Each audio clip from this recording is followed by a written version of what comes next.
महाकुंभ में मौनी अमावस्या की रात सभी को याद होगी। उस दौरान जो भगदड़ मची थी, वो सभी के ज़हन में है कि क्या और कितना बड़ा हादसा उस दौरान हुआ था। उस दौरान लोगों की भीड़ एकदम से बिखर गई थी। जब वो हादसा हुआ, लोग वापस भागने लगे और वापस भागते-भागते लोग कई ऐसी जगहों पर पहुँचे, जहाँ पर मुस्लिम बहुल जो क्षेत्र थे, हम अभी रोशन बाग में मौजूद हैं। ये वो जगह है जहाँ पर बड़ी संख्या में उस दौरान स्नानार्थी पहुँचे, जो कुंभ मेले में नहाने आए थे। रात का समय था और यहाँ पर खुले दिल से लोगों के दरवाजे श्रद्धालुओं के लिए खुले और उन्हें जो भी ज़रूरत थी, सभी ज़रूरतों का ख़्याल रखा गया। मेरे साथ मौजूद हैं यहाँ पर 2 ख़ास शख्सियत, जिनको इस तरीके से भी लोग याद रखेंगे महाकुंभ में। अगर ये ना होते, ना जाने कितनी ज़िंदगियाँ और जाती। स्वागत है आपका दैनिक सवेरा। Thank you. क्या थी वो रात और कैसा था उस रात यहाँ माहौल? असल में रात में जब हम लोगों ने अपने घर के दरवाजे पर देखा तो एक शोर शराबे की आवाज़ आई। तो निकल कर भाई थे हमारे और हम थे और घर के और भी बच्चे, हत्ता कि औरतें भी थीं। उन लोगों ने देखा कि बहुत ज़्यादा, ख़ास तौर से औरतें, बूढ़ी और मर्द थे, बच्चे थे, सब परेशान हाल गिरे पड़ रहे थे और जमा थे।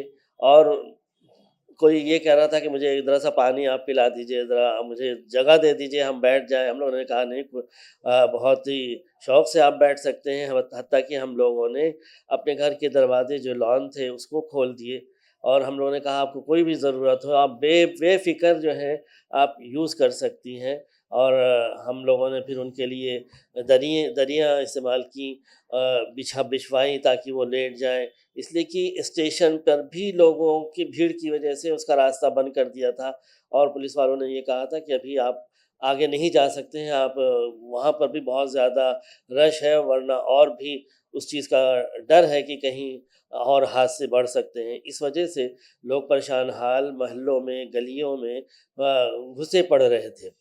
तो ऐसे मौके पर हमें इस बात का बहुत ही ध्यान था कि एक लोग जो है परेशान हाल आए हैं और हमारे इस नगरी के मेहमान हैं, तो हमें उसका स्वागत भी करना चाहिए और उनका ख्याल भी रखना चाहिए।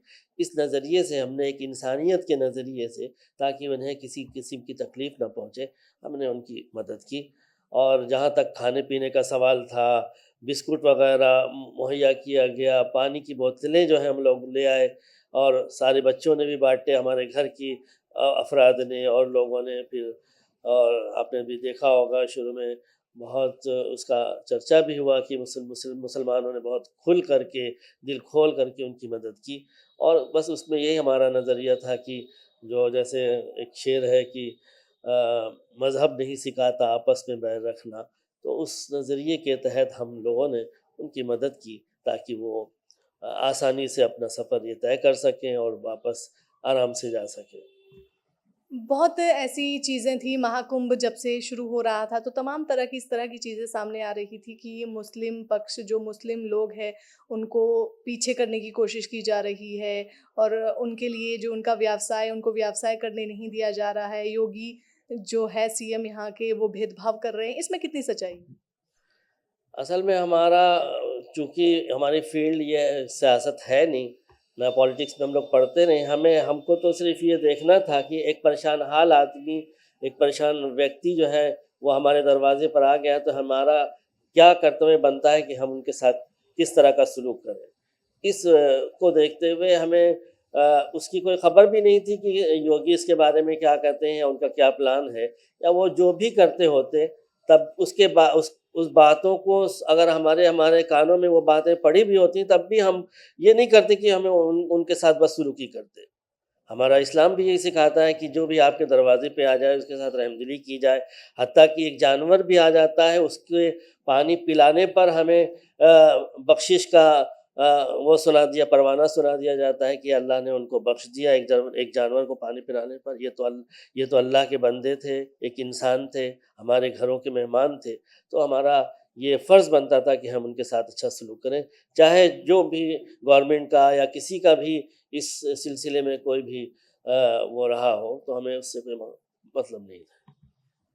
तमाम लोग यहाँ पर काफ़ी चर्चित रहा ये रोशनबाग का इलाका काफ़ी चर्चा में रहा कि तमाम मुस्लिम लोग घरों से बाहर निकलकर अपने दरवाजे खोले, लोगों की मदद की, काफ़ी बड़ा ये संदेश गया लोगों के बीच।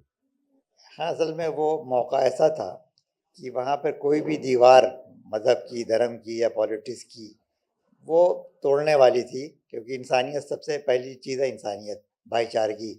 हम सब भाई हैं, इसी मुल्क के रहने वाले हैं, हमारा रिश्ता आपस में है, एक दूसरे से भाई भाई हैं। तो जब हमने देखा कि भाई हमारे कुछ भाई परेशान हाल हैं, 20 किलोमीटर, 30 किलोमीटर, 40 किलोमीटर पैदल चल करके वो बिल्कुल बेहाल थे, बदहाल थे, और उनको उस वक्त ये ज़रूरत थी फर्स्ट एड की, कि भाई उनको एक सुकून। ने कहा भाई आप यहाँ रहिए और इत्मीनान से रहिए। और वो स्टेशन का रास्ता पूछ रहे थे, जो कि वो अलग अलग सिटी के थे, अलग अलग स्टेट के थे, कुछ की ज़ुबानें भी बिल्कुल अलग थी, वो समझ में भी नहीं आ रही थी। तो उनसे कहा गया कि भाई आप यहाँ रात भर 2-4 घंटा कम अज़ कम रुक जाइए और आराम कीजिए, उसके बाद धीरे धीरे रास्ता बनेगा स्टेशन जाने का। रेलवे स्टेशन यहाँ से बहुत करीब है, लेकिन अभी ये कि बिल्कुल जाम है, आप यहाँ से वहाँ जाएंगे तो और आप परेशान होंगे, तो आप फ़िलहाल यहीं रुकिए।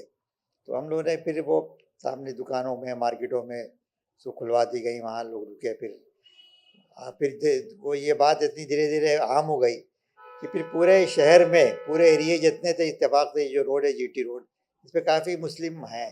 आगे जो है लोगों ने कॉलेजेस जो थे, यादगार हुसैन ये वो खोल दिया, ऊपर नीचे 3rd फ्लोर है वो, उस पर काफ़ी लोग आए।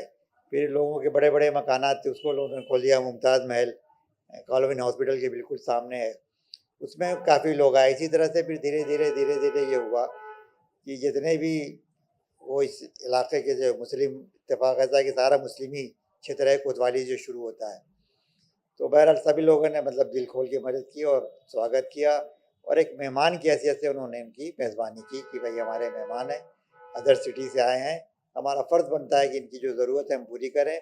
और फर्स्ट एड जो है, ज़ाहिर सी बात है हम पूरी मदद तो नहीं कर सके, रात का वक्त था, बहरहाल जो भी हो सका हमने उनकी हेल्प की, मदद की, उनको एक सहारा देने की कोशिश की, ताकि वो अपने आप को अजनबी ना महसूस करें और हम सब एक भाईचारगी के साथ रहें, रात गुजारें। महाकुंभ चल रहा है, इतना बड़ा आयोजन है, 55 करोड़ पहुँचने वाला है आंकड़ा कि यहाँ पर लोग पहुँच चुके हैं। तो महाकुंभ की वजह से कोई मुस्लिम बहुल क्षेत्र में कोई परेशानी हो रही हो लोगों को? नहीं, मेले को लेकर के तो कोई इस तरह की परेशानी नहीं है, बल्कि आप देखिए कि इसी एरिया ही से सारे लोग आते जाते हैं, इन गलियों से लोग जा रहे हैं। लेकिन जो एक ये है कि एक जाम का मसला है, वो तो उसमें सभी परेशान हैं। तो उस बल्कि हमारे एरिया में तो कम भीड़ भाड़ है, क्योंकि जीटी रोड है, उसके बाद ही से भीड़ शुरू होती है। अगर हमें रोड क्रॉस करना है, उस तरफ जाना है, तो हमें दिक्कत है। और ये 1-2 दिन किया है, अभी तक तो ठीक था। तो उसको हम माइंड बना करके चलते हैं, उसी लिहाज से प्रोग्राम करते हैं कि भाई नहाने आने वाला है तो 2 दिन ये रास्ता डिस्टर्ब रहेगा, तो उधर का कोई काम है वो कर लो पहले, या अभी है जैसे अभी एग्ज़ाम ही है बच्ची का है, तो बहरहाल एक थोड़ी दिक्कत है उधर जाने में आने में, लेकिन वो एक माइंड मेकअप है, तो वो उसी लिहाज से उसको प्लान कर लेते हैं। लेकिन ऐसे कोई दिक्कत नहीं है। तो देखिए आप, दुकानें भी खुली हैं और मतलब व्यापार भी हो रहा है, और उसमें कोई ऐसी परेशानी नहीं है। एक आखिरी सवाल आप दोनों से पूछना चाहूँगी कि दोनों से जवाब लेना चाहूँगी इसका। ये सवाल मेरा है कि अगर सभी धर्मों को छोड़कर एक ही धर्म होता, वो होता इंसानियत का, फिर कैसी होती हमारी दुनिया? अब ये तो एक अनुमान ही लगाया जा सकता है, और जिन कंट्रियों में धर्म नहीं था, जैसे रशिया है, चाइना है, लेकिन वहाँ पे भी कोई स्थिति बहुत अच्छी नहीं है।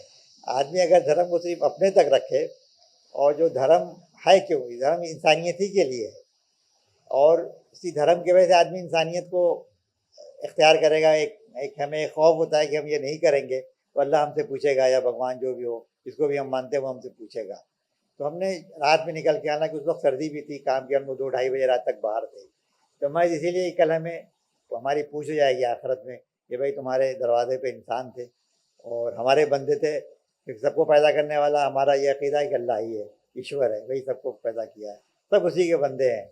तो वो हमसे सवाल करता है कि भाई क्यों नहीं तुमने हमारे बंदों की मदद की, तुमने ऐसे क्यों छोड़ दिया।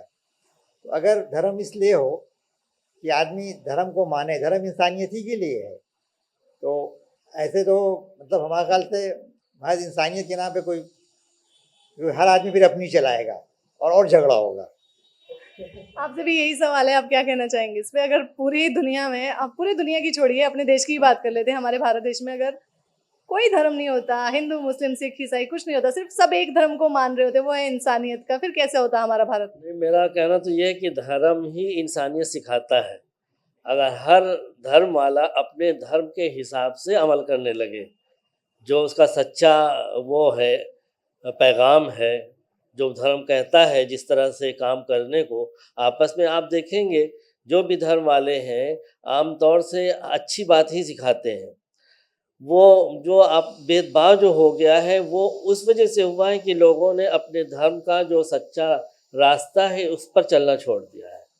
तो धर्म ना रहे इससे कोई फ़र्क नहीं पड़ता है कि धर्म रहे ना रहे, लेकिन अगर धर्म रहता है और उस पर सच्चाई के साथ अमल किया जाए तो उससे बेहतर ज़िंदगी कहीं नहीं हो सकती है। अगर हर धर्म वाला अपने धर्म के हिसाब से अमल करता रहे तो उसमें टकराव कहीं नहीं आएगा।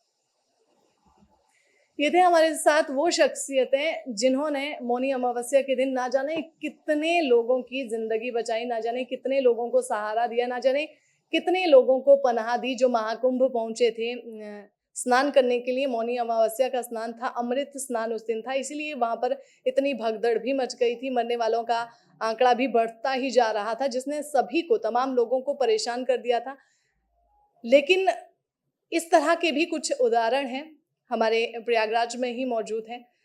हालांकि इनके बारे में लोग जानते भी हैं, सुना भी है, अखबारों की सुर्खियों में भी आया था कि भाईचारे की एक बेहनता और बेहतरीन एक मिसाल देखने को मिली प्रयागराज में। तो इस तरह से एक दूसरे की मदद के लिए आगे आना, एक दूसरे का सहारा बनना, यही असली धर्म है और इससे ऊपर कुछ नहीं है। मैं डिम्पल राणा और मेरे साथ कैमरे के पीछे रजनीश शर्मा।